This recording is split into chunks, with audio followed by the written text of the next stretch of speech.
నారాయణం నమస్కృత్య నరం చైవ నరోత్తమం దేవీం సరస్వతీం వ్యాసం తతో జయముదీరయేత్. 3వ అధ్యాయము పౌష్యపర్వము. ఇంతకు ముందు మనం 2 ఎపిసోడ్లోనూ ఏం చూసాము అంటే అనుక్రమణికా పర్వము, పర్వ సంగ్రహ పర్వము చూసాము. అనుక్రమణికా పర్వంలో మనం వ్యాసుడు ఎలా భారతం రచించారు, ఉగ్రశ్రవ గారి దగ్గరికి ఈ శౌనకాది ముదులు అంది ఎలా కలుసుకుని కథలవి చెప్పుకోవడం ప్రారంభించారు, గణపతితో ఎలా కలవడం జరిగింది, ఆ తర్వాత కథ ఎలా ప్రారంభించారు, తర్వాత మొత్తం టూకీగా మహాభారతం ఎలా ఏముంది, అందులో ఎవరెవరికి పుట్టారు ఏమిటి అని చెప్పిన తర్వాత ధృతరాష్ట్ర విలాపం ఒకటి, విలాప రూపంలో మనం భారతం చూసామన్నమాట. ఏ ఘట్టాలు జరిగే విలాప రూపంలో నాశంసే తదా నాశంసే విజయాయ సంజయ అనుకుంటూ చెప్పుకున్నాం మనం. చెప్పుకున్న తర్వాత పర్వ సంగ్రహంలో మొత్తం ఎన్ని పర్వలు, అక్షౌహిణి అంటే ఏంటి, ఒక్కొక్క అక్షౌహిణిలో ఎన్ని గుర్రాలు ఉంటాయి, ఎన్ని ఏనుగులు ఉంటాయి, ఎన్ని ఇవి ఉంటాయి అన్నీ చూసుకున్నాం మనం. తర్వాత ఒక్కొక్క అధ్యాయంలోనూ ఒక్కొక్క పర్వంలోనూ ఎన్ని శ్లోకాలు ఉంటాయి, ఎన్ని అధ్యాయాలు ఉంటాయి, పర్వ సంగ్రహంలో ఏమేమి కథలు అలా ఉన్నాయి అనేది మనం చూసుకున్నాం. అది మనకి అయ్యింది. ఇప్పుడు కథా ప్రవేశం అనమాట, కథలోకి వెడుతున్నాం మనం. ఈ ముందు మనకి పౌష్య పర్వము వస్తుందన్నమాట. పౌష్య పర్వంలో ఏం జరిగింది, ఒకానొక సమయంలో జనమేజయుడు మామూలుగా యజ్ఞం అది చేస్తూ ఉంటారు, యజ్ఞయాగాలు అవి చేస్తూ ఉంటారు కదా, వర్షాలు పడడానికి, ప్రజలు సుభిక్షంగా ఉండడానికి, అన్నిటికీ యజ్ఞయాగాదులు చేస్తూ ఉంటారనమాట. ఈ యజ్ఞం చేస్తున్నాడు ఒకానొక సమయంలో జనమేజయుడు. చేస్తున్న సమయంలో అక్కడికి దేవతల కుక్క అయినటువంటి శరమ కుక్క యొక్క కొడుకు సారమేయుడు వచ్చాడు. ఊరికే అలా మామూలుగా వెళ్తూ ఉంటారు కదా, అలా వచ్చాడనమాట. అలా వెళ్ళేసరికి కుక్క వచ్చింది ఏంటి యజ్ఞక్షేత్రంలోకి అని చెప్పేసి ఈ జనమేజయుడు 3 తమ్ముళ్ళు ఉండేవారు. ఎవరెవరు? శృతసేనుడు, ఉగ్రసేనుడు, భీమసేనుడు. వీళ్ళిద్దరూ కాస్త వెళ్ళి ఆ కుక్కని కాస్త కొట్టడం ప్రారంభించారు, కొట్టి తరిమేసేసరికి ఆ కుక్క కాస్త ఏడుచుకుంటూ వాళ్ళ అమ్మ దగ్గరికి వెళ్ళి నన్ను ఇలా జనమేజయుడు తమ్ముళ్ళు కాస్త పట్టుకుని కొట్టారు, నన్ను చాలా బాధగా ఉంది, నాకు ఏం చేయమంటావు అని చెప్పేసి అన్నారు. అనేసరికి వెంటనే ఏదో చేసే ఉంటావు నువ్వు, ఊరికే కూర్చోవు కదా, ఏదో నాకడమో చీకడమో ఏదో చేసుంటావు నువ్వు, అక్కడికి వెళ్ళి అలా ఊరికే ఎందుకు కొడతారు నిన్ను అని చెప్పేసి అంది. అమ్మా నేను ఏమీ చేయలేదమ్మా, నేను అక్కడ అసలు హవిస్సుని చూడలేదు, నాకడం పక్కన పెట్టు, అసలు ఏమిటమ్మా ఆ మాటలు, నేను ఇలా చేయలేదు మొర్రు అని చెప్పేసి మళ్ళీ ఏడిచేసరికి సరమకి కోపం వచ్చేసి పెద్ద రూపం ఒకటి వేసుకుని వెళ్ళి గట్టిగా అరుచుకుంటూ వెళ్ళి ఆ జనమేజయుడు తమ్ముళ్ళని కాస్త జనమేజయుడిని ఏమని చెప్పించింది, నా కొడుకేమో నిరపరాధి, ఏమీ హవిస్సుని నాకలేదు, ఏమీ చేయలేదు, కుక్క కనపడంగానే అలా కొట్టేస్తారా మీరు, చాలా తప్పు కదా అని చెప్పేసేసి వెంటనే తిట్టి నీకు అకస్మాత్తుగా ఓ రకమైనటువంటి భయం ఉత్పన్నమవుతుంది, అకస్మాత్తుగా అవుతుంది, రాబోయే కాలంలో చూస్తూ ఉండని చెప్పేసి ఓ శాపనార్థం పెట్టి వెళ్ళిపోయింది. ఈ శాపనార్థం పెట్టి వెళ్ళిపోయేసరికి ఈ జనమేజయుడు కాస్త చాలా బాధపడ్డాడు. బాబోయ్ అనవసరంగా ఈ తమ్ముళ్ళు వీళ్ళు అసలు ఉంటారే, వీళ్ళు ఇలా చేస్తూ ఉంటారు వీళ్ళు అని చెప్పేసి చాలా బాధపడిపోయి, బాబోయ్ ఎలాగా ఇది పరిస్థితి అని చెప్పేసి సత్రం అయిన తర్వాత హస్తినాపురానికి వచ్చి మొదలు పెట్టుకుని కూర్చుని ఎవరో ఇలాంటి భయాన్ని కలిగిస్తున్నాడు కాబట్టి మనకి ఖచ్చితమైనటువంటి మంచి ఉపాధ్యాయుడు, పురోహితుడో ఎవరో ఒకళ్ళు ఉండాలి అని చెప్పేసి ఆ ఉద్దేశ్యంతో సరే ఎక్కడ దొరుకుతారు వీళ్ళందరూ, వనంలో ఉంటారు, ఆశ్రమాల్లో ఉంటారు, కాబట్టి మనం వేటకి వెళ్దాం అని చెప్పేసి బయలుదేరాడు ఇతను. వేటకి బయలుదేరి అక్కడ సరే బాగుందని చెప్పేసి ఓ ఆశ్రమం కనిపించింది. ఆ ఆశ్రమంలో ఋషి ఉన్నాడు. ఆ ఋషి పేరు శృతస్రవ. ఆ శృతస్రవ కొడుకు సోమస్రవ. ఈ సోమస్రవని కాస్త శృతస్రవని జనమేజయుడు కాస్త అడిగాడనమాట, ఏమండి మీ అబ్బాయి ఉన్నాడు కదా, మీ అబ్బాయిని నాకు పురోహితుడిగా పంపించండి మీరు అని చెప్పేసి అన్న వెంటనే బాగుందయ్యా నేను పంపిస్తాను, అయ్యో అంతకన్నానా, సోమస్రవ చాలా గొప్పవాడు, సర్పయోనిలో పుట్టాడు అతను, సర్పయోనిలో ఎందుకు పుట్టాడు అంటే ఓసారి అలాగే ఏదో నా వీర్యం పడిపోయినప్పుడు భూమి మీద వెళ్ళి వీర్యం విడిచిపెట్టినప్పుడు వెంటనే ఓ సర్పిణి దాన్ని కాస్త తాగిన వెంటనే సోమస్రవ పుట్టాడు అతనికి అని చెప్పేసి అతను చాలా గొప్పవాడు, చాలా గొప్పగా ఉంటాడని చెప్పేసి వెంటనే ఉంది. మొత్తం శాపాల ద్వారా వచ్చిన ఎటువంటి ఉపద్రవాలనైనా సరే నివారించగలడు, కేవలం శివుని యొక్క కృత్య అంటే శివుడు వీరభద్రుని ఎవరినో పంపించి కొంచెం హడావిడి చేసాడు అనుకోండి, అది మాత్రం ఆపలేడు, కానీ మిగతా శాపాలు ఏమొచ్చినా సరే దాన్ని ఆపగలడు, దాన్ని నిర్జించగలడు, కంగారు పడకండి అని చెప్పేసి అన్నాడు.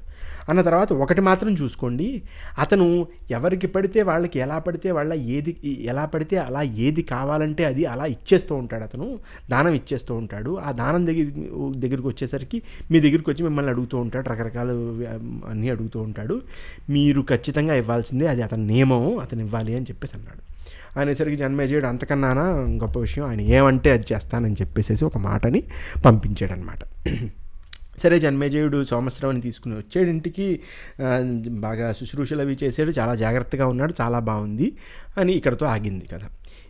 ఆగిన తర్వాత ఇంకా అదే సమయంలో ఆయోధ ధౌమ్యుడు అనేటువంటి ఒక ఋషి ఉండేవాడు. ఆ ఋషికి చాలామంది శిష్యులు ఉండేవారు. శిష్యుల్లో ఇక్కడ 3 శిష్యుల గురించి మనం చెప్పుకుంటాం. ఒకరేంటంటే ఆరుణి అనబడే శిష్యుడిని రోజు ఆయోధ ధౌమ్యుడు ఏం చెప్పాడంటే, ఆ పొలాలు ఉన్నాయిరా మనం అక్కడ, ఆ పొలాల్లోంచి అలా గట్టు ఊడిపోయేసరికి అక్కడ ఏంచేమో నీళ్లు తెగ కారిపోతున్నాయి, పెద్ద వర్షాలు కదా, వెళ్ళి ఆ గట్టు కట్టేసిరా అని చెప్పేసి అన్నాడనమాట. అనేసరికి ఇతను ఆరుని వెళ్ళాడు గట్టు కట్టడానికి. వెళ్ళి అక్కడ ఏమైంది, ఎంత ప్రయత్నించినా సరే కట్టడం కుదరకపోయేసరికి అదే ఈ ధౌమ్యుడు ఎంత 2 రోజులైనా రాలేదు, 3 రోజులైనా రాలేదు, ఏమైంది దీనికి అని చెప్పేసి వెతుక్కుంటూ వెళితే అక్కడ ఆరుని ఆ గట్టు దగ్గర అలా పడున్నాడు అనమాట. నేను కట్టలేకపోతున్నాను కదా, నీళ్లు ఆపాలి కదా అని చెప్పేసి ఎలాగైతేనే అక్కడ పడుకుని అతను ఆపేసాడనమాట. అయ్యేసరికి అసలు ఇది చాలా సంతోషం కలిగింది. అప్ప ఎంత గురుభక్తిరా నీకు, ఇంత గొప్పగా ఉన్నావా అని చెప్పేసి, నువ్వు ఈ ఉద్దలన కర్మం వలన ఉద్దాలకుడిగా ప్రసిద్ధి చెందుతావు అని చెప్పేసి ఒక మాటని, చాలా సంతోషం, నువ్వు అసలు నీకు సమస్త వేదాలు, సంపూర్ణ శాస్త్రాలు అన్నీ ఇప్పుడే ప్రకాశింపబడతాయి అని చెప్పేసి ఒక మాట అనేసి చాలా సంతోషించి ఉద్దాలకుడిని పంపించి చాలా బాగుందని చెప్పేసి అన్నాడు. అన్న వెంటనే తన అభీష్ట దేశానికి వెళ్ళిపోయాడు. ఏమీ లేదు, గురుభక్తి గురించి చెప్పడం అనమాట. అప్పట్లో ఏంటంటే ఇప్పుడు చదువుకోవడం ఎవరైనా చదువుకుంటాడు, కబుర్లు తెలివితేటలు ఎవరికైనా ఉంటాయి, కానీ ఏంటంటే సదుపయోగం చెయ్యాలి. చదివేసుకుని మళ్ళీ ఊళ్ళ మీద పడడం, ప్రపంచం మీద పడడం అలా చేయకూడదు అనమాట. అందుకుని చదువు కంటే ఎక్కువ ఇక్కడ ఏంటంటే గురుభక్తిని దాన్ని చాలా చూసేవారనమాట. ఆచరణ ఎలా ఉంది, ఆ వ్యక్తి యొక్క ఆచరణ ఎలా ఉంది అనేది ఖచ్చితంగా చూస్తూ ఉండేవారనమాట. సరే అని చెప్పేసి బాగుందని చెప్పేసి మొత్తానికి ఎలాగైతేనే ముందుకు వెళ్ళాడు తను. వెళ్ళిన తర్వాత చాలా సంతోషం అని చెప్పేసి ముందుకెడితే ఆ తర్వాత ఏం జరిగింది, ఇంకో శిష్యుడి గురించి చెప్పాడు. ఆ శిష్యుడి పేరు ఉపమన్యువు అనమాట. ఈ ఉపమన్యుడు ఏంటంటే గురు శుశ్రూష కొత్తగా వచ్చాడు, గురు శుశ్రూష చేస్తున్నాడు, ఏదో ఒకటి చెయ్యాలి కదా అని చెప్పేసి వచ్చాడు. సరే అని చెప్పేసి బాగుంది. ఈ ఉపమన్యుడి కథ వినండి. ఏమవుతుందంటే ఈ ఉపమన్యుడిని ధౌమ్యుడి వెళ్ళి 1000 ఆవులు ఉన్నాయి మన ఇంట్లో, వెళ్ళి నువ్వు ఆవులన్నింటినీ పట్టుకుని అది చెయ్యి అని చెప్పేసి అన్నాడు. అన్న తర్వాత ఏమైంది, సరే ఈయన వెళ్ళాడు. వెళ్ళి ఆవుల్ని చూసుకుంటున్న సమయంలో బాగుంది, ఆవులంటే 1000 ఆవులు ఉన్నాయి కాబట్టి ఇన్ని ఆవులు ఉన్నాయి, ఇన్ని ఆవుల్ని చూసుకుంటే చాలా కష్టపడిపోతాడు ఈ వ్యక్తి అని చెప్పేసి ఇలా అనుకునేసరికి ఏమీ లేదు, చాలా బాగుంది, ఆవులతో ఆడుకుంటున్నాడు, గంతులు వేస్తున్నాడు, బలంగా ఉన్నాడు, అన్నీ ఉన్నాయన్నమాట. ఏమిట్రా వీడు ఇంత బలంగా ఉన్నాడు, ఇన్ని ఆవుల్ని మేపి కూడా మామూలు వాడు ఇంత బలంగా ఉండడే, ఏమీ తినకుండా ఎలా ఉండగలుగుతాడు అని చెప్పేసి అనుకుని పిలిచాడు. ఇలా రా ఏంటని చెప్పేసి అని, ఏమిటయ్యా నువ్వు ఇన్ని ఆవుల్ని మేపుతున్నావు, ఇంత జాగ్రత్తగా ఉంటున్నావు, నువ్వు ఇంత బలంగా ఎలా ఉన్నావు అంటే, ఏమీ లేదండి పొద్దున్నే వెళ్ళి భిక్షాటనం చేస్తున్నాను, నేను బ్రహ్మచారిని కదా అని చెప్పేసి అన్నాడు. ఏమైనా కొత్తగా వచ్చావు నువ్వు, నీకు తెలీదు, నేను చెప్పానా నీకు భిక్షాటనం చేయమని అని చెప్పేసి అన్నాడు. అనేసరికి లేదండి చెప్పలేదన్నాడు. అయితే మరి ఎలా చేస్తున్నావు నువ్వు అని చెప్పేసి అని, ఈసారి నుంచి భిక్షాటనానికి వెళ్ళి ఇప్పుడు చెప్తున్నాను, అక్కడి నుంచి వచ్చినవన్నీ నాకు ఇచ్చేసేయి అని చెప్పాడు. సరే అని చెప్పేసి ఈయన అలాగే చేస్తానని చెప్పేసి వెళ్ళాడు. వెళ్ళి సరే బాగుందని చెప్పేసి తథాస్తు అని చెప్పేసి బాగుందని చెప్పేసి వెళ్ళాడు అనమాట. వెళ్ళి చాలా సంతోషం అని చెప్పేసి ఈసారి మళ్ళీ బలంగానే ఉన్నాడు, మళ్ళీ తెలివితేటలుగానే ఉన్నాడు, మళ్ళీ ఎటువంటి దౌర్బల్యం లేదు ఇతనికి. ఏమిట్రా ఇంకా ఇలా ఉన్నాడు, ఇన్ని ఆవులను మేపుతున్నాడు, ఏంటి వీడి పరిస్థితి అని చెప్పేసి మళ్ళీ పిలిచేసరికి ఏం లేదండి ఏముంది దాంట్లో, మళ్ళీ వెళ్తున్నాను భిక్షాటనానికి, మీకు ఇచ్చేసిన తర్వాత మళ్ళీ వెళ్తున్నాను అన్నాడు. అనేసరికి నేను అసలు బుద్ధి ఉందా నీకు, నువ్వు ఒక్కసారి భిక్షాటనం చేసిన తర్వాత మళ్ళీ భిక్షాటనం చేస్తే మిగతా భిక్షువులకి, మిగతా వాళ్ళకి, శిష్యులకి ఇబ్బంది అవ్వదా, నువ్వు అందరూ అన్నీ నీకే ఇచ్చేస్తే మరి వాళ్ళు తప్పు కదా, అలా వెళ్ళకని చెప్పేసి అన్నారు. అనేసరికి సరే అని చెప్పేసి మళ్ళీ హడావిడి చేశాడు. బయలుదేరేసరికి మళ్ళీ చాలా సంతోషం అని చెప్పేసి తింటున్నాడు, తాగుతున్నాడు, ఎగురుతున్నాడు, గంతులు వేస్తున్నాడు, అన్నీ చేస్తున్నాడు, ఆవులతో హాయిగా ఉన్నాడు అనమాట. అనేసరికి ఎరా నువ్వు మళ్ళీ ఇంకా ఇలాగే ఉన్నావు అని చెప్పేసి మళ్ళీ పిలిచాడు ధౌమ్యుడు. మళ్ళీ ఇలా ఉన్నానంటే ఏం లేదంటే ఆవు పాలు తాగుతున్నాను, ఆవులు మేపమన్నారు కదా అని చెప్పేసి ఆవు పాలు తాగి నేను హాయిగా బతుకుతున్నాను అని చెప్పేసి అన్నాడు. అనేసరికి ఇదేమిట్రా నువ్వు ఆవు పాలు తాగడం ఏమిటి, చాలా తప్పు కదా, ఇది ఇలా చేయకని చెప్పేసి తిట్టాడు. తిడితే సరే అని చెప్పేసి ఈసారి మళ్ళీ జాగ్రత్తగానే ఉన్నాడు, మళ్ళీ ఆవులు మేపుతున్నాడు, ఆవు పాలు తాగట్లేదు ఈసారి. కానీ అయినా సరే మళ్ళీ ఇంకా బలంగానే ఉన్నాడు, మళ్ళీ ఆవులతో ఆడుకుంటున్నాడు, మళ్ళీ గొడవ చేస్తున్నాడు, చాలా బలంగా హాయిగా ఉన్నాడు అనమాట. ఉండేసరికి మళ్ళీ పిలిచాడు, ఏమిట్రా నువ్వు ఇలాగా ఒక్క మాట వినట్లేదు, నాకు ఏం చేస్తున్నావు, మళ్ళీ ఏమిటి ఇంత బలంగా ఉన్నావంటే, ఏం లేదండి దూడలు తాగేసిన తర్వాత నురగ మిగులుతుంది కదా, ఆ నురగని తీసుకుని తినేస్తున్నానండి నేను, అందుకే మంచి బలంగా ఉన్నానని చెప్పేసి అన్నాడు. రే ఇదేం బాగాలేదు పరిస్థితి, నువ్వేమీ తనకి ఈసారి నుంచి నాకు చెప్పకుండా అసలు ఏం బాగాలేదు నీ పరిస్థితి అని చెప్పేసి తిట్టేసరికి సరే అని చెప్పేసి ఆవులను మేపుకోవడానికి వెళ్ళాడు. ఈసారి వెళ్ళి ఇంక ఏమీ లేదు అక్కడ. ఏమిటి అంటే తినట్లేదు, తిండి లేదు, తిప్పలు లేవు, అలా కళ్ళు మూర్చబోతున్నాయి, ఏమీ కనిపించట్లేదు, చాలా బాధగా ఉన్నాడు, ఏం చేయాలో అర్థం కావట్లేదు అని చెప్పేసి అక్కడ ఏవో ఆకులు కనిపిస్తే తినేసాడు. అవి కాస్త ఏం ఆకులు, అర్కపత్రం యొక్క ఆకులు అనమాట. ఆ అర్కపత్రం ఆకులు తినేసేసరికి చాలా చేదుగా ఉన్నాయి, వెగటగా ఉన్నాయి, దాంతోపాటు ఆయన కళ్ళు కూడా పోయాయి. ఎవరికి? ఉపమన్యుకి. పోయేసరికి ఇంకా అలా ఏదో నడుచుకుంటూ వెళ్ళిపోతున్నాడు, వెడుతూ కాస్త వెళ్ళి నూతిలో పడ్డాడు. నూతిలో పడేసరికి ఇంకా అయ్యో బాబు అని చెప్పేసి గట్టిగా అరుపులు, కేకలు, బొబ్బలు పెట్టడం ప్రారంభించిన తర్వాత ధౌమ్యుడికి కాస్త కనిపించింది. ధౌమ్యుడు కాస్త ఏమిట్రా ఇతను ఎక్కడా వెళ్ళాడు మొన్న, మళ్ళీ రాలేదు, ఏమిటి పరిస్థితి అని చెప్పేసి, నేనేమైనా ఇంత ఇబ్బంది పెట్టేయడం వలన, ఇంత పరీక్ష చేసేయడం వలన ఇబ్బంది పడుతున్నాడో ఏమిటో, కోపం వచ్చిందో ఏమిటో అని చెప్పేసి గట్టిగా ఓ మాట అన్న వెంటనే వెతుక్కుంటూ అక్కడ నూతిలోంచి పెద్ద అరుపులు, కేకలు వినిపించేసరికి ఉపాధ్యాయులు కాస్త వచ్చి చూశారు. అయ్యయ్యో ఏమిట్రా ఇలా అయిపోయావు అని చెప్పేసి అంటే, నేను గుడ్డివాడిని అయిపోయానండి, నా పరిస్థితి ఏం బాగాలేదని చెప్పేసి అంటే, నువ్వు పని చెయ్యి, అశ్వినీ కుమారులకి స్తుతి చెయ్యి అని చెప్పేసి అన్నారు. చేసేసరికి ఇతను కాస్త కూర్చుని కాస్త తపస్సు చేయడం ప్రారంభించాడు.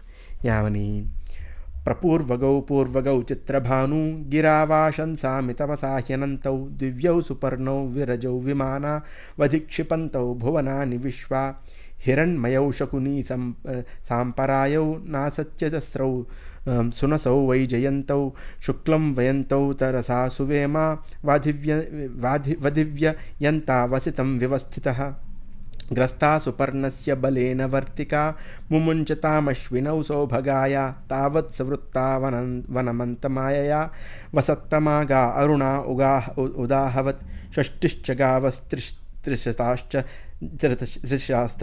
ధనేవ ఏకం వత్సం సువతేతం దుహంతి నానా గోష్ఠా విహతా ఏకదోహన స్తావశ్వినౌ దుహతో ధర్మయుక్తం ఏకాం నాభిం సప్తశతా అరాశ్రితాః ప్రధిష్వన్యా వింశతి అర్పితా అరాహ అనేమి చక్రం పరివర్తతేర్జరం మాయాశ్వినౌ సమనక్తిశ్చర్షణి అని చెప్పేసి ఇలా స్తుతి చేయడం ప్రారంభించాడు అనమాట. మీరు ఇలా ఈ గొప్పవారు, మీ వల్లే కాలచక్రం జరుగుతోంది అని చెప్పేసి ఇలా చెప్పి, ఏకం చక్రం వర్తతే ద్వాదశారం షణ్ణాభిమేకాక్ష మృతస్య ధారణం యస్మిన్ దేవా అధివిశ్వే విషక్తా స్తావశ్వినో ముంచతం మా విషీదవత్. నన్ను మీరు యొక్క ఈ మేష ఆది 12 రాసుల్ని, 6 ఋతువుల్ని, సంవత్సరాల్ని, ఈ కాలచక్రం ఒక పక్క నుంచి నడుస్తూ ఉంటే ఆ కర్మఫలమే దానికి ఆధారమయ్యి అక్కడ దేవతలు ఉన్నారు, ఈ కాలచక్రం నుంచి నన్ను మీరు ముక్తుడిని చెయ్యండి అని చెప్పేసి ఒక మాటని, నేను చాలా కష్టాన్ని పొందుతున్నాను నేను అని చెప్పేసి దండం పెట్టాడనమాట. ఇంక అన్నిటి గురించి చెప్తూ వస్తారనమాట. అశ్వినా విందుం మమృతం వృత్తభూయౌ తిరోద్ధత మశ్వినౌ దాసపత్ని హిత్వా గిరిమశ్వినౌగా ముదాచరంతౌ తద్వృష్టిమహ్నా పరిస్థితౌ బలస్య.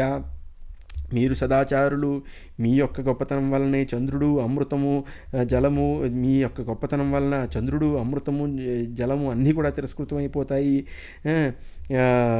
మీరు మేరు పర్వతాన్ని ఇప్పుడు వదిలేసి పృథివీ మీద అలా తిరుగుతున్నారు. మీరు ఆనందం యొక్క, బలం యొక్క వర్షం మీరే చేస్తున్నారు, మీరే గొప్పవారు, మీరే డాక్టర్లు, మీరే అని చెప్పేసి ఇలా దండం పెట్టుకుంటూ వచ్చాడనమాట.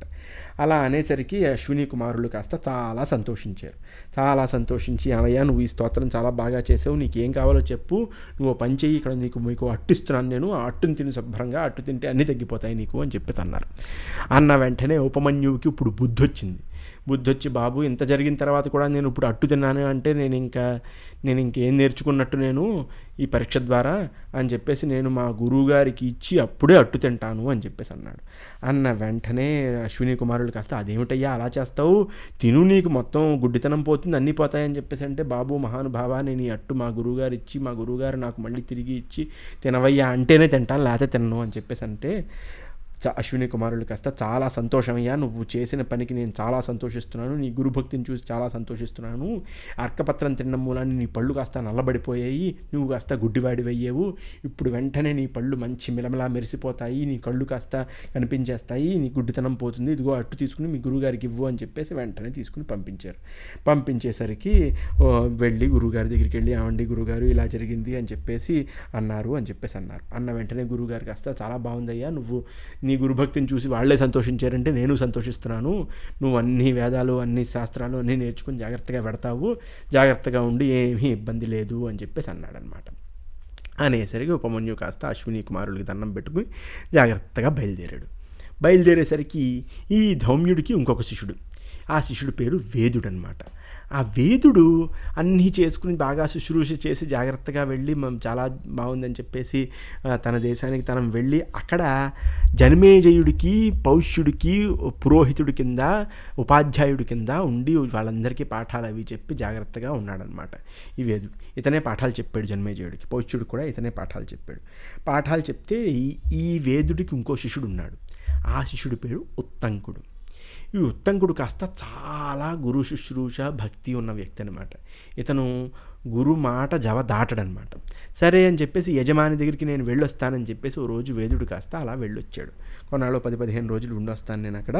ఈ లోపల ఈ ఇంట్లో ఉండే పనులు, వంట పని, ఇంటి పని, కూరలు కావాలంటే కూరలు, పాలు కావాలంటే పాలు, బియ్యం కావాలంటే బియ్యం, ఇవన్నీ నువ్వే సమకూరుస్తూ ఉండు, జాగ్రత్తగా ఉండు అని చెప్పి వెళ్ళాడు.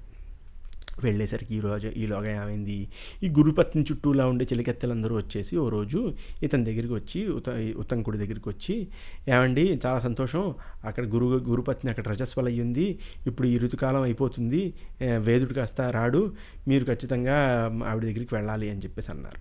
అనేసరికి ఉత్తంకుడు కాస్త, ఏమిటా మాటలు, మహాపాపం కదా, ఏమిటా పిచ్చి మాటలు, పిచ్చి గొడవ, మీరు అలాంటి మాటలు నా దగ్గర మాట్లాడకండి, అలాంటి పనులు నేను చేయను, దూరంగా వెళ్ళండి అని చెప్పేసి తిట్టి పంపించేసేసరికి వెంటనే వేదుడు వచ్చాడు. వేదుడు రాగానే వెంటనే వేదుడికి మంచి అది జరిగింది, ఏంటి, చాలా సంతోషం అయ్యా, ఉత్తంకుడు చేసిన పని అంతా చెప్పేసరికి చాలా బాగుంది, చాలా గొప్పవాడివి నువ్వు అని చెప్పేసి, నీకేం కావాలంటే అది దొరుకుతుంది అని చెప్పేసి, మళ్ళీ మీకు 4 వేదాలు స్ఫురించేస్తాయి, శాస్త్రాలు చదివేసుకుంటావు, నువ్వు చాలా గొప్పవాడివి అవుతావు అని చెప్పేసి వెంటనే గురువు యొక్క ఆశీర్వచనాన్ని వేదుడు ఉత్తంకుడికి ఇచ్చాడు. ఇచ్చి చాలా సంతోషం అని చెప్పేసి అన్నాడు. అనిన తర్వాత ఈయన మొత్తానికి అంతా అయ్యింది, స్నాతకం అది అవుతోంది, మొత్తం స్నాతకం అంటే గ్రాడ్యుయేషన్ అనమాట. గ్రాడ్యుయేషన్ అవుతోంది, అంతా నడుస్తుంది, అంతా బాగుంది, ఇంకా అయిపోయింది, ఇంకా బయలుదేరతాను నేను, బయలుదేరే ముందు గురుదక్షిణ ఏమేమంటారని అడిగాడు ఉత్తంకుడు అడిగేసరికి, నాకేమిస్తావయ్యా, కొన్నాళ్ళు ఇక్కడ ఉండు, కాస్త శుశ్రూష చేస్తూ ఉండు, నువ్వు ఉంటే కాస్త బాగుంటుంది అని చెప్పేసి అంటే, సరే ఉన్నానని చెప్పేసి ఓ 6 నెలలు ఉన్న తర్వాత మళ్ళీ అడిగాడు, ఏమిటండి నన్ను గురుదక్షిణ ఇచ్చి నేను పెడతాను, జాగ్రత్తగా గురుదక్షిణ ఇవ్వండి అని చెప్పేసి అంటే, ఇన్నిసార్లు అడక్కయ్యా నువ్వు, పని చెయ్యి, గురుపత్నిని వెళ్ళి అడుగు, ఏమడుగుతుందో ఆవిడేం కావాలంటుందో అని చెప్పేసి అన్నాడు. అనేసరికి గురుపత్ని దగ్గరికి వెళ్ళి ఏం కావాలంటారండి అని చెప్పేసి అంటే, ఓ పని చెయ్యి, నువ్వు రేపు పుణ్యక వ్రతం 4వ రోజు నేను భోజనం అది పెడుతూ ఉంటాను, ఈ పౌష్యుడు అనబడే రాజుగారి భార్య దగ్గర 2 విశేషమైనటువంటి కుండలాలు ఉన్నాయి, కుండలాలు అంటే చెవిలో పెట్టుకునే ఉన్నాయి, అవి తీసుకుని రా నువ్వు అని చెప్పేసి అంటుందన్నమాట. అన్న వెంటనే సరే అండి మీ బయలుదేరుతున్నాను నేనని చెప్పేసి బయలుదేరిన తర్వాత కాస్త దూరం వెళ్ళేసరికి అక్కడ పెద్ద ఎద్దు కనిపించింది. ఆ ఎద్దు తెల్లగా మంచి బాగుంది. ఆ తర్వాత ఐరావతము అనేటువంటి పెద్ద నాగం కనిపించింది, చాలా ఎద్దు కనిపించింది, అంతా ఉన్నాయన్నమాట. ఉండేసరికి వెంటనే ఆ ఎద్దు మీద కూర్చున్నవాడు కాస్త ఏమన్నాడంటే, ఇదిగో ఇప్పుడే ఆ ఎద్దు పేడ వెళ్ళింది, పేడ మూత్రం వదిలింది, అవి తిను నువ్వు అని చెప్పేసి అన్నాడు. అనేసరికి ఉత్తంకుడికి అర్థం కాలేదు, ఏమిట్రా నువ్వు ఆ మాటలు ఏమిటి, ఆ గోల ఏంటి, నేను తినడం ఏమిటి, పిచ్చాబిర్రా అని చెప్పేసి అంటే, నీ గురువుగారు కూడా అది తిన్నారు, నువ్వు తిను మాట్లాడకుండా అని చెప్పేసి గట్టిగా అనేసరికి గురువుగారు కూడా తిన్నాడు అంటున్నాడు, అసలే పెద్దగా ఉన్నాడు, పెద్ద ఎద్దు ఉంది, వీటిని నా మీద కుదిలేడంటే చాలా ఇబ్బంది అయిపోతుందని చెప్పేసి కంగారుగా ఆ పేడ తినేసాడు. అక్కడ మూత్రం తాగేసాడు, అన్నీ అయిపోయి కంగారుగా ఇంక ఈ బాబు ఈ నుంచి దూరం వెళ్ళాలి, తినమంటున్నాడు కదా, తినేసి విడిపోదామని చెప్పి కంగారుగా నడుచుకుంటూ చేతులు సరిగ్గా కడుక్కోకుండా ఆచమనం కాస్త నడుచుకుంటూ అలా చేసేసి మొత్తానికి ఎలాగైతేనే వెళ్ళాడు. ఎవరి దగ్గరికి? పౌష్యుడు అనబడే రాజు దగ్గరికి. పౌష్యుడి దగ్గరికి వెళ్ళి, ఏమండి ఇది పరిస్థితి, మా గురుపత్ని కాస్త నన్ను ఇలాగా ఇది తీసుకురమ్మని చెప్పింది, కుండలాలు తీసుకురమ్మని చెప్పింది, మీ భార్య దగ్గర విశేషమైనటువంటి గొప్ప కుండలాలు ఉంటాయట కదా, అవి తీసుకురమ్మని చెప్పింది అని చెప్పేసి అన్నాడు. అనేసరికి సరే అని చెప్పేసి, సరే నువ్వు పని చేయి, వెళ్ళి లోపలికి వెళ్ళి తీసుకో, అంతఃపురానికి వెళ్ళి తీసుకో అని చెప్పేసి అన్నాడు. అనేసరికి అంతఃపురంలో ఎవరు కనపడలేదు. కనపడకపోయేసరికి ఇదేమిటి ఇలా కనపడకపోవడం ఏమిటి, ఎవరు లేరేంటి అని చెప్పేసి బయటకు వచ్చి ఏమిటి వెర్రిగా ఉందా, ఎవరు కనపడట్లేదు అక్కడ అని చెప్పేసి అన్నాడు అన్నమాట. అనేసరికి వెంటనే, నువ్వు అశౌచంగా కానీ ఏమైనా ఉన్నావా, నువ్వు ఏమైనా ఆచమనం నుంచి ఉంచేయడాలి ఇలాంటి పనులు ఏమైనా చేసేవా అని చెప్పేసి అడిగాడు ఇతను రాజుగారు. అడిగేసరికి అవునండోయ్, నేను అక్కడ ఏదో పేడ తిని ఏదో కంగారుగా వచ్చేసాను అని చెప్పేసి కూర్చొని జాగ్రత్తగా శౌచంగా ఆచమనం చేసుకుని చేతులు కళ్ళు కడుక్కుని జాగ్రత్తగా మళ్ళీ లోపలికి వెళ్ళాడు. మళ్ళీ లోపలికి వెళ్ళేసరికి ఈవిడ కనిపించింది, రాణివారు కనిపించారు. రాణివారు కనపడితే, ఆవండి మీరు నాకు ఇలా కుండలాలు ఇవ్వాలండి మీరు అని చెప్పేసి అడిగితే దండం పెట్టుకుంటే, చాలా సంతోషమయ్యా, ఇదిగో కుండలాలు నీకు ఇస్తున్నాను అని చెప్పేసి ఇలా కుండలాలు చేతిలో పెట్టి, జాగ్రత్తగా వెళ్ళరా, కానీ ఒక మాట మాత్రం గుర్తుపెట్టుకో, నువ్వేమిటి అంటే, నువ్వు ఈ తక్షకుడు ఉన్నాడు కదా, ఈ సర్పంలో ఒక తక్షకుడు అనేటువంటి సర్పం ఒకటి ఉంది, ఆ సర్పానికి ఈ కుండలాలపైన దృష్టి ఉంది, వాడు ఎప్పటి నుంచో తీసుకుందాం అనుకుంటున్నాడు, అందుకుని జాగ్రత్తగా ఉండు అని చెప్పేసి ఒక మాట అంది. అనేసరికి వెంటనే కుండలాలు తీసుకుని బయలుదేరేసరికి మొత్తానికి కుండలాలు తీసుకున్నాడు, ముందుకెళ్ళాడు, అంతా బాగానే ఉంది, ముందుకెళ్తోంది, వెడుతున్నాడు. ఈ లోపల ఏమైంది, ఈ కాస్త బయటకు వచ్చాడు, మామూలు కుండలాలు తీసుకుని బయటకు వచ్చేసరికి రాజుగారు కాస్త ఉత్తినే ఎలా వెళ్ళిపోతారండి, మీరు భోజనం చేసి వెళ్ళండి అని చెప్పేసి ఒక మాట అన్నాడు. భోజనం చేసి వెళ్ళండి అంటే, సరే భోజనం చేస్తాం, ఆకలిస్తుంది అని చెప్పేసి కూర్చున్నాడు. ఆ భోజనం కాస్త ఎలా తయారయ్యింది, ఆ భోజనం కాస్త దాంట్లో ఏమిటో చల్లగా ఉంది, వెంట్రుకలు కనిపిస్తున్నాయి, ఏమిటో వెర్రిగా ఉండేసరికి ఉత్తంకుడి కాస్త కోపం వచ్చేసి, మీరు ఇలాంటి భోజనం నాకు పెడతారా అని చెప్పేసి, అపవిత్రమైనటువంటి భోజనం పెడతారా, అందుకుని మీరు గుడ్డివాడైపోతారు, అంధులైపోతారని చెప్పి శపించేశాడు ఉత్తంకుడు. శపించిన వెంటనే రాజుగారికి ఒళ్ళు మండిపోయి ఏమిటి మాటలు, నేను రాజప్రసాదంలో ఇలాంటి భోజనం ఎక్కడైనా ఉంటుందా, అసలు ఆ మాటలు ఏంటి, ఆ గొడవ ఏంటి అని చెప్పేసి తిట్టి, ఇదిగో ఒకవేళ కనుక నిజంగా ఈ భోజనం అంతా చికాగ్గానే ఉంటే కనుక మీరు సంతానహీనులైపోతారని చెప్పేసి రాజుగారు శపించేసరికి, మీరే చూసుకోండి అని చెప్పేసి ఉత్తంకుడు కాస్త చూపించేసరికి నిజంగానే చల్లగా ఉంది, ఇది ఉంది అని చెప్పేసి వెళ్ళి రాజుగారు ఏమిటి అని చెప్పేసి అడిగితే, వెంటనే అక్కడ ఎవరో జుట్టు వెరబోసుకున్న ఆవిడ ఎవరో వంట చేశారు, దానివలన ఇలా అయ్యింది అని చెప్పేసి తెలిసిన వెంటనే, ఓరి ఇలా చేస్తారా మీరు, ఇప్పుడు నేను అంధుడిని అయిపోతాను కొన్నాళ్ళకి, ఏమిటా మాటలు అని చెప్పేసి అంటే, వెంటనే మళ్ళీ మంచి భోజనం పెట్టించి, క్షమించండి ఇలా అయ్యింది అని చెప్పేసి అన్న వెంటనే ఉత్తంకుడు కాస్త భోజనం చేసి జాగ్రత్తగా, ఏమీ లేదండి, ఏం కంగారు పడకండి, అంతా బాగానే ఉంటుంది, మీరు కొంతకాలం అంధుడిగా ఉంటారు కానీ తగ్గిపోతుంది అని చెప్పేసి అని పౌష్యుడికి చెప్తాడు.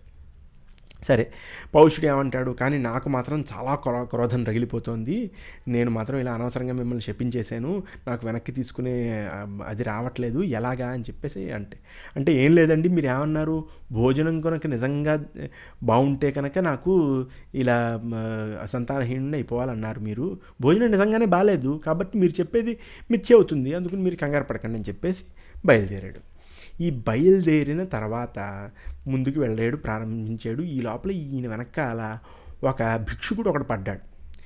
ఆ పడిన భిక్షుకుడు కాస్త ఇలా వెనకాల తిరుగుతూ ఉండేవాడు, ఈయన వెనక్కి తిరిగి చూస్తూ ఉండేవాడు, ఎవడరా ఇతను అని చెప్పేసి చూస్తూ ఉండేవాడు. అతనేమో భిక్షుకుడు అలా తిరిగి చెట్టు కింద దాక్కుంటూ ఉండేవాడు, రకరకాలు చేస్తుంటే వీడేం సరిగ్గా బాగాలేదు వీడి పరిస్థితి అని చెప్పి సాయంత్రం అయ్యేసరికి సంధ్యావందనం చేసుకుందామని చెప్పేసి కూర్చుని స్నానం చేసి ఓ సరోవరం దగ్గరికి వెళ్ళి దీని దగ్గరికి వెళ్ళి కుండలాలు అవి దాని కింద పెట్టి భూమి మీద పెట్టి సంధ్యావందనం చేసుకుని వచ్చేసరికి ఈ వెనకాల ఆ భిక్షుకుడు ఎవడు, భిక్షు రూపేణ ఉన్నటువంటి తక్షకుడు అనమాట. ఆ తక్షకుడు కాస్త ఆ సరోవరం దగ్గర ఉండేటువంటి కుండలాలు తీసుకుని పారిపోయేసరికి వెంటనే ఉత్తంకుడు చూశాడు, బాబోయ్ తక్షకుడు ఇలా పారిపోతున్నాడు అని చెప్పేసి తక్షకుడు వెనకాల పరిగెత్తాడు. ఈ లోపల తక్షకుడు కాస్త ఓ బిలంలోకి దూరిపోయాడు.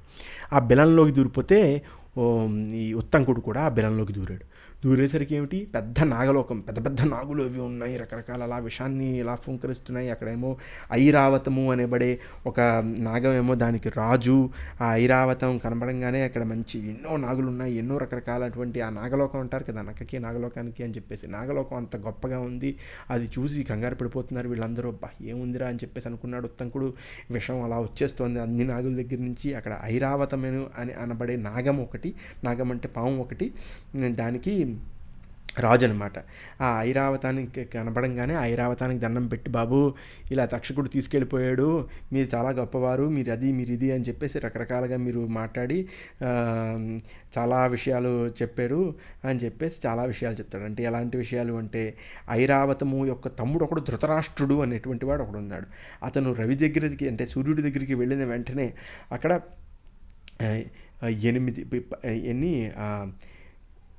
28,008 సర్పాలు సూర్యుడి యొక్క గుర్రాన్ని అలా పట్టుకుంటూ ఉంటాయి. అంత గొప్పవారు మీరు, మీ వల్లనే ప్రపంచం నడుస్తోంది అని చెప్పేసి ఒక మాట అని, ఏమండి తక్షకుడు ఇలా తీసుకెళ్ళిపోయాడు, ఏం చేయమంటారు, నన్ను చాలా చికాగ్గా ఉంది పరిస్థితి అని చెప్పేసి అన్న వెంటనే, నువ్వు కాస్త ముందుకెళ్ళయ్యా, నీకు కనిపిస్తుంది, నీకు అంతా మంచి జరుగుతుంది అని చెప్పేసి అంటే ముందుకు వెళ్ళాడు. వెళ్ళిన తర్వాత అక్కడ ఏం జరిగింది, ఇద్దరు ఆడవాళ్ళు ఇది ఇది దూది ఎక్కుతున్నారనమాట. దూదేకి దూదిలో నుంచి ఇలా బట్ట తయారు చేస్తున్నారనమాట. బట్ట తయారు చేస్తూ ఉంటే దాంట్లో ఒక్కొక్క బట్టని అలాగ నల్లగా తెల్లగా అలా రాస్తున్నారు. సరే చూశారు. అలా తర్వాత కాస్త దూరం వెళ్ళిన తర్వాత అక్కడే ఒక చక్రాన్ని అలా 6 కాస్త అది వెళ్ళి తిప్పుతున్నారనమాట. 6 తిప్పి అలా తిప్పుతూ ఉంటే అందులో ఏంటంటే, అందులో చూడండి, త్రీణ్యార్పితాన్యత్ర శతాని మధ్యే షష్టిశ్చ నిత్యం చరతి ధ్రువేస్మిన్ చక్రే 24 పర్వయోగే షడ్వై కుమారా పరివర్తయంతి. అందులో మొత్తానికి 308 అరలున్నాయి, 24 పర్వలున్నాయి. ఆ 6 కుమారులు ఆ చక్రాన్ని ఇలా తిప్పుతున్నారు. దాంట్లో మొత్తానికి తత్రం చేదం విశ్వరూపే యువత్యౌ వయస్తూన్ సతతం వర్తయంతౌ కృష్ణాన్ సితాశ్చైవ యంత్యౌ భూతాన్యజత్రం భువనాన్ని చైవ అని చెప్పేసి అలా కనిపిస్తున్న సమయంలో అలా వస్త్రాన్ని అలా తిప్పుతున్నారు. ఇదంతా చూసి ఏమీ అర్థం కాలేదు ఇతనికి. అక్కడే సరే అని చెప్పేసి ఇంకేం చేయాలో అర్థం కాక ఇంద్రుడికి దండం పెట్టుకున్నాడు ఇతను. వజ్రస్య భర్త భువనస్య గోత్త వృత్రస్య హంత నముచేర్నిహంత కృష్ణే వసానో వసనే మహాత్మా సత్యానృతే యో వివినక్తి లోకే యో వాజినం గర్భపమాం పురాణం వైశ్వానరం వాహనమభ్యుపైతి నమోస్తు తస్మై జగదీశ్వరాయ లోకత్రయేశాయ పురందరాయ. ఇంకేం చేయాలో అర్థం కాక ఐరావతుడిని అడిగాడు.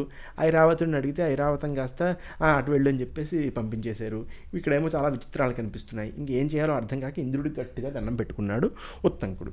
ఏమని దండం పెట్టుకున్నాడు, వజ్రలోకాన్ని మీరు ధారణ చేస్తారు, వృత్రుణ్ణి మీరు వధిస్తారు, నముచి అనే దానవుడిని మీరు సంహరించారు, మీరు 2 నల్లటి వస్త్రం ధరిస్తారు, మీలాంటి గొప్పవాడు 3 లోకాన్ని ఎవరైతే శాసిస్తున్నాడో అలాంటి ఇంద్రుడికి నా నమస్కారము అని చెప్పేసి ఒక దండం పెట్టి వదిలేశాడు. దండం పెట్టిన తర్వాత ఈయన చాలా సంతోషించి పురంధరుడు కాస్త ప్రత్యక్షమయ్యి, బాగుందయ్యా, నువ్వు చాలా మంచి పని చేసావు, నువ్వు స్తోత్రం చేసావు, ఓ పని చెయ్యి, ఇక్కడ పెద్ద గుర్రం కనిపిస్తోంది కదా, ఆ గుర్రం వెనకాల కాస్త ఊదు నువ్వు అని చెప్పేసి అన్నాడు. ఊదిన వెంటనే ఆ గుర్రంలో నుంచి అన్ని రకాలుగా అన్ని నవరంధ్రాల నుంచి పెద్ద అగ్ని బయలుదేరింది. ఆ బయలుదేరిన అగ్ని కాస్త మొత్తం నాగలోకాన్ని మొత్తం వేడివేడిగా చేసేసింది అనమాట. మొత్తం వేడి చేసేసరికి ఇంకా ఎక్కడ లేని నాగులు బయటపడ్డాయి. అందులో నుంచి తక్షకుడు కూడా బయటపడ్డాడు. తక్షకుడు కూడా బయటపడి వచ్చిన తర్వాత ఇంకా ఆ వేడి తట్టుకోలేకపోతున్నాడు. బాబు ఈయన ఎవరో చాలా ఇబ్బందిగా ఉంది పరిస్థితి అని చెప్పేసి వెంటనే ఆ కుండలాలు కాస్త ఇచ్చేసి, బాబు వెళ్ళండి మీరు, నాకు కుండలాలు అక్కర్లేదే, వేడి తట్టుకోలేకపోతున్నాను నేనని చెప్పేసి ఒక మాటని వెళ్ళాడు. వెళ్ళేసరికి ఈ లోపల కాస్త గురుపత్ని కాస్త అక్కడ ఎదురు చూసి ఏమిటి పరిస్థితి, వీడు ఇంకా రావట్లేదు, నాకేమో టైం అయిపోతుంది, వీడు ఇలా చేస్తే అలాగా అని చెప్పేసి ఇప్పుడు చెప్పించమంటారా ఏంటి అని చెప్పేసి అనుకుంటే, ఇటు పక్కనేమో ఉత్తంకుడు కాస్త, ఏమండి నాకు చాలా సమయం అయిపోయింది, వృధా అయిపోయింది ఈ హడావిడి వల్ల, ఈ తక్షకుడి వల్ల, ఎలా వెళ్ళను అని చెప్పేసి అంతే, ఈ గుర్రం మీదకి పరిగెత్తు అని చెప్పేసి గుర్రం మీదకి ఎక్కి పరిగెత్తమంటే ఈ గుర్రం కాస్త టపీమని తీసుకొచ్చేసింది గురుపత్ని దగ్గరికి. గురుపత్నికి కాస్త కుండలాలు ఇచ్చి చాలా బాగుందండి అని చెప్పేసి అంటే గురుపత్ని కాస్త చాలా సంతోషమయ్యా, నువ్వు చాలా పురోగతికి పాలవుతావు, నువ్వు చాలా గొప్పవాడివి అవుతావు అని చెప్పేసి ఒక మాటని వెళ్ళాడు. ఈ లోపల ఈయన కాస్త ఉత్తంకుడు కాస్త వెళ్ళి, ఏమండి చాలా విచిత్రమైనటువంటి ఇవి చూశాను నేను అక్కడేమో మొదట్లో వెళ్ళినప్పుడేమో నాకు ఒక పెద్ద ఎద్దు మీద ఒక మనిషి కనిపించాడు, పెద్ద మనిషి. అతను నన్ను పేడ తినమంటాడు, నాకు అసలు అర్థం కాలేదు. మీరు తిన్నారంటాడు, పైగా మీరు కూడా తిన్నారట పేడ, ఏమిటి గొడవ అని చెప్పేసి అంటే, ఏమయ్యా నేను నీకు మొత్తం చెప్తాను. ఆ పెద్ద మనిషి ఎవడు అంటే ఇంద్రుడు. ఇంద్రుడికి నాకు మంచి మైత్రి ఉంది.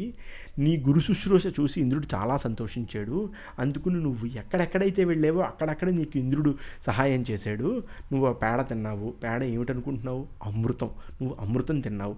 అమృతం తిన్నావు కాబట్టే తక్షకుడు ఇలాంటి పనులు చేస్తాడు కాబట్టే నువ్వు నాగలోకానికి వెళ్ళినా సరే అంత విషాన్ని తట్టుకున్నావు. నువ్వు తట్టుకుని బయటపడ్డావు అంటే అది ఇంద్రుడి వల్ల బయటపడ్డావు. అక్కడ దూదేకుతున్నటువంటి ఆడవాళ్ళిద్దరూ ఉన్నారు. ఒక్కొక్క దారాన్ని నలుపు దారం తెలుపు దారం, నలుపు దారం తెలుపు దారం చేస్తున్నారు అంటే ఏమీ కాదవి. దివ రాత్రి, పొద్దున్న రాత్రి, పొద్దున్నేమో తెల్లగా ఉంటుంది, రాత్రి ఏమో నల్లగా ఉంటుంది అని చెప్పేసి ఒక మాట అన్నారు. అన్న తర్వాత ఆ చక్రం ఉంది చూసావా, అది కాలచక్రం.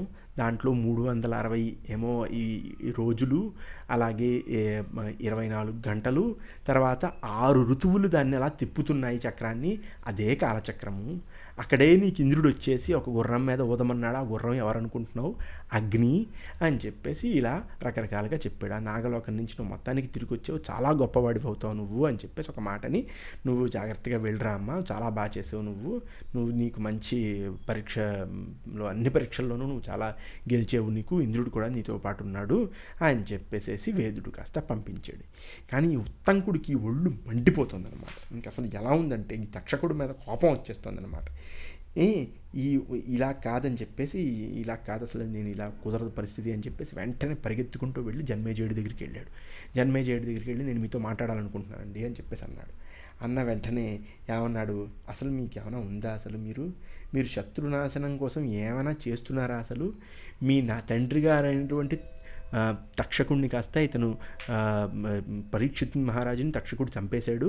అసలు మీకు ఏమైనా ఉందా? అసలు బలదర్ప సముత్సిక్త తక్షక పన్నగాధమ అకార్యం కృతవాన్ పాపో యోధశత్పితరం తవ, మీ తండ్రిని చంపేశారు అని చెప్పేసి అనేసరికి ఇంకా జన్మేజయుడికి కాస్త బాధ వచ్చేసింది. ఓ పని చెయ్యండి, మీరు సర్పయజ్ఞం అని చెప్పేసి నేను కర్మశాస్త్రంలో ఒక అనుష్ఠానాన్ని చూశాను. ఆ అనుష్ఠానం చూస్తే దాంట్లో సర్పులందరినీ వీళ్ళు చంపేస్తూ ఉంటారు అని చెప్పేసి మీరు ఆ యజ్ఞం చెయ్యండి అని చెప్పేసి ఒక మాట అన్నాడు. అనేసరికి వీడికి పాపం జన్మేజయుడికి బాధ, ఏడుపు, కళ్ళమంట, నీళ్లు అన్నీ వచ్చేసి ఏమన్నాడు, తదైవ హి రాజేంద్రో దుఃఖశోక ప్లుతో భవత్ యదైవ వృత్తం పితరం ముత్తంకా దశృణో తదా అనేసరికి వెంటనే అన్నారు. అనేసరికి వెంటనే ఇది మొత్తానికి ఎలాగైతేనే జన్మేజయుడితో మాట్లాడి సర్పయజ్ఞానికి ప్రోత్సహించాడు. ఇక్కడితో అది పూర్తయింది, కథ పూర్తయింది. దీన్ని ఏమంటారు అంటే అది అంటారనమాట. అది మొత్తానికి కథ పూర్తయింది. ఇక్కడతో మనకి సర్పసత్రం ప్రారంభం అవుతుందన్నమాట. ఇది కథ. సరే, ఇక్కడతో మనం అవ్వకూడదాం. చాలా సంతోషం. మీరందరికీ పురోగతి రావాలని భగవంతుడిని కోరుకుంటున్నాను. ధన్యవాదాలు.